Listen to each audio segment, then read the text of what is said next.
নমস্কাৰ সকলোকে স্বাগতম জনাইছো আসাম কেৰিয়াৰ পইণ্ট ইউটিউব চেনেলৰ অন্য এটা নতুন ভিডিঅ' লৈ বন্ধুসকল আজিৰ ভিডিঅ'টিত আমি কেইটামান অতিকৈ গুৰুত্বপূৰ্ণ অসমীয়া সাধাৰণ জ্ঞানৰ প্ৰশ্ন আলোচনা কৰিম এই প্ৰশ্নকেইটা আপোনালোকৰ আগন্তুক অনুষ্ঠিত হ'ব লগা গ্ৰেড 3 গ্ৰেড 4 বা আসাম পুলিচৰ যিকোনো ধৰণৰ লিখিত পৰীক্ষাৰ বাবে অতিকৈ সহায়ক হ'ব পাৰে সেয়ে আপোনালোকে প্ৰতিটো প্ৰশ্ন ভালদৰে মনত ৰাখিবলৈ চেষ্টা কৰিব আজি ভিডিঅ'ৰ প্ৰথম প্ৰশ্নটো হৈছে অযোধ্যা চহৰ কোন নদীৰ পাৰত অৱস্থিত অপচন নম্বৰ ভিতৰত শুদ্ধ উত্তৰটো অপচন ডি সৰজু অযোধ্যা চহৰখন উত্তৰ প্ৰদেশ ৰাজ্যৰ সৰজু নদীৰ পাৰত অৱস্থিত পিছৰ প্ৰশ্নটো হৈছে ৰাফেল যুঁজাৰু বিমান কোনখন দেশৰ পৰা ভাৰতে ক্ৰয় কৰিছে ইয়াৰ শুদ্ধ উত্তৰটো অপচন ডি ফ্ৰান্স ৰাফেল যুঁজাৰু বিমানখন ভাৰতে ফ্ৰান্সৰ পৰা ক্ৰয় কৰিছিল পিছৰ প্ৰশ্নটো হৈছে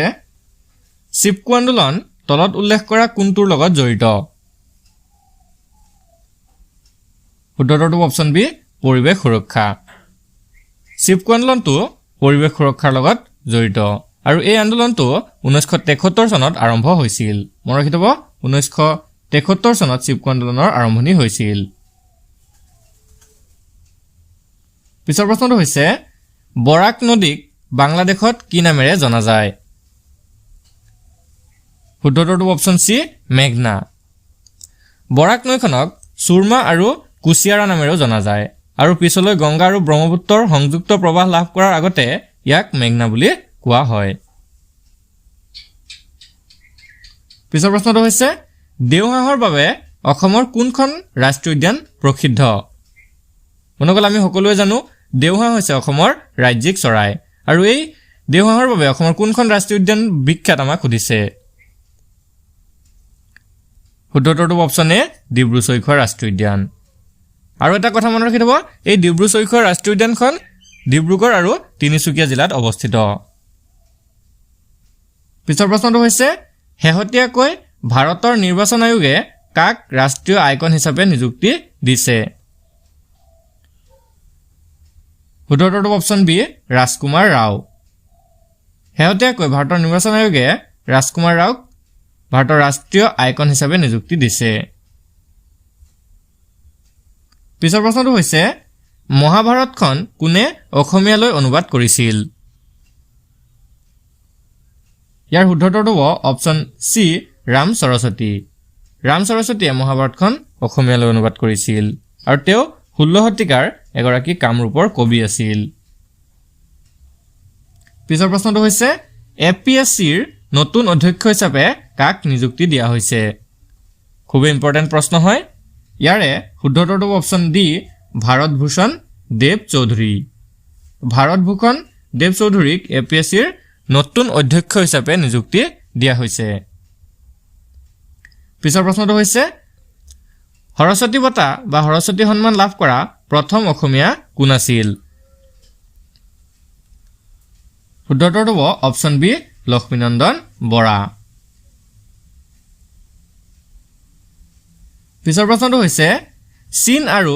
ভাৰতৰ মাজৰ সীমাৰেখাডালক কি নামেৰে জনা যায়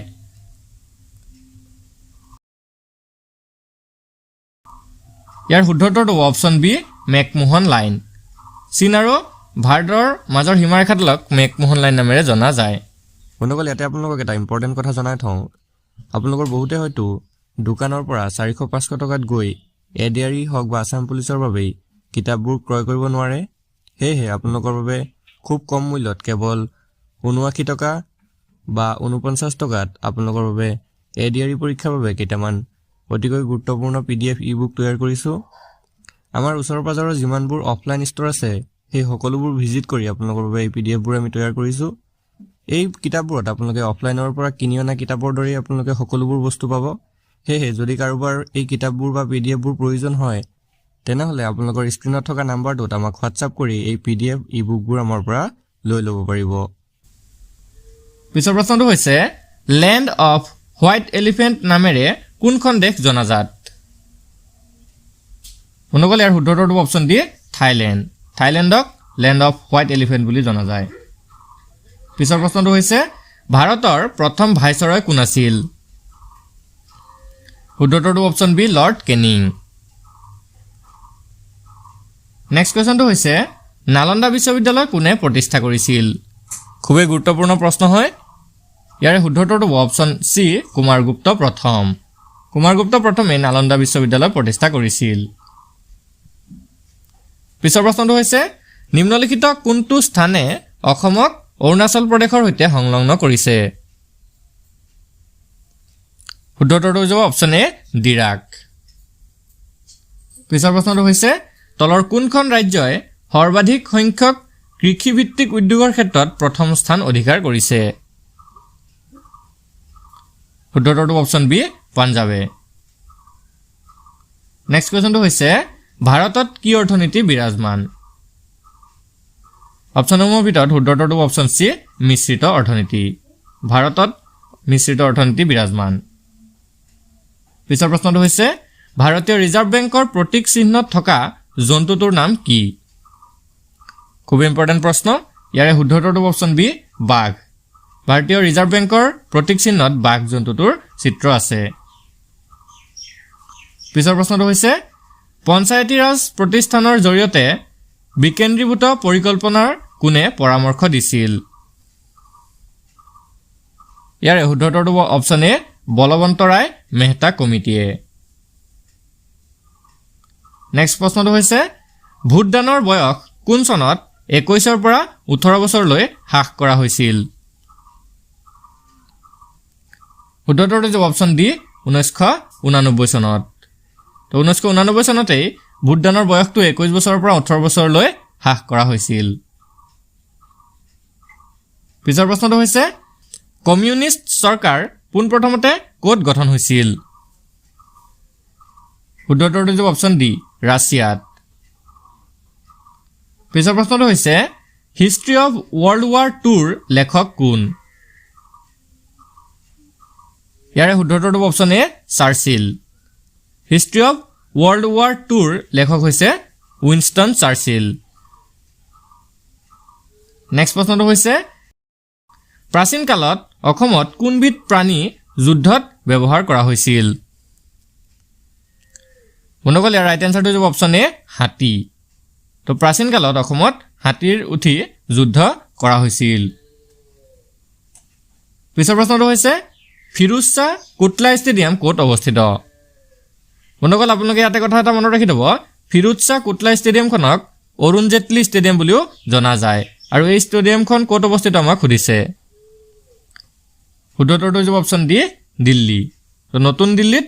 অৰুণ জেটলী ক্ৰিকেট ষ্টেডিয়াম বা ফিৰোজ শ্বাহ কোটলা ষ্টেডিয়াম অৱস্থিত নেক্সট প্ৰশ্ন আন্তঃৰাষ্ট্ৰীয় ধাত্ৰী দিৱস অৰ্থাৎ নাৰ্ছ ডে কেতিয়া পালন কৰা হয়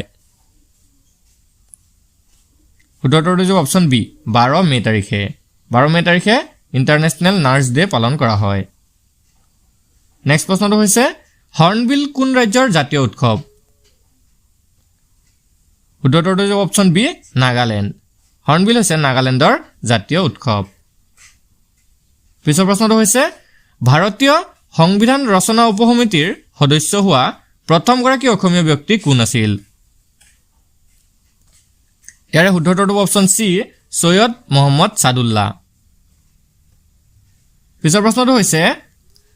নামেৰী বন্যপ্ৰাণী অভয়াৰণ্য কোন স্থানত অৱস্থিত শুদ্ধ উত্তৰটো হ'ব অপশ্যন বি শোণিতপুৰত নামেৰী বন্যপ্ৰাণী অভয়াৰণ্য অৱস্থিত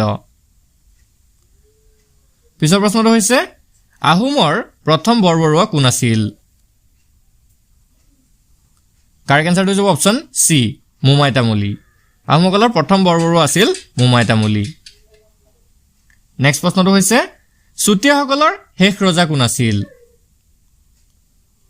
বন্ধুসকল ইয়াৰ শুদ্ধ উত্তৰটো হ'ব অপশ্যন ডি নীতিপাল বা নিত্যপাল আছিল চুতীয়াসকলৰ শেষ ৰজা আজি ভিডিঅ'টোৰ শেষৰ প্ৰশ্নটো হৈছে নৱগ্ৰহ মন্দিৰ গুৱাহাটীৰ কোনটো পাহাৰৰ শিখৰত অৱস্থিত ইয়াৰে শুদ্ধ উত্তৰটো হ'ব অপশ্যন বি চিত্ৰাচল নৱগ্ৰহ মন্দিৰ গুৱাহাটীৰ চিত্ৰাচল পাহাৰৰ শিখৰত অৱস্থিত বন্ধুসকল আজি ভিডিঅ'টো আপোনালোকৰ বাবে ইনফৰ্মেটিভ হ'লে ভিডিঅ'টো এটা লাইক কৰি দিব আৰু এনে ধৰণৰ নতুন নতুন ভিডিঅ' পাই থাকিবলৈ আমাৰ চেনেলটো ছাবস্ক্ৰাইব কৰি ল'ব আৰু কাষতে থকা বেল আইকনটো দবাই দিব ধন্যবাদ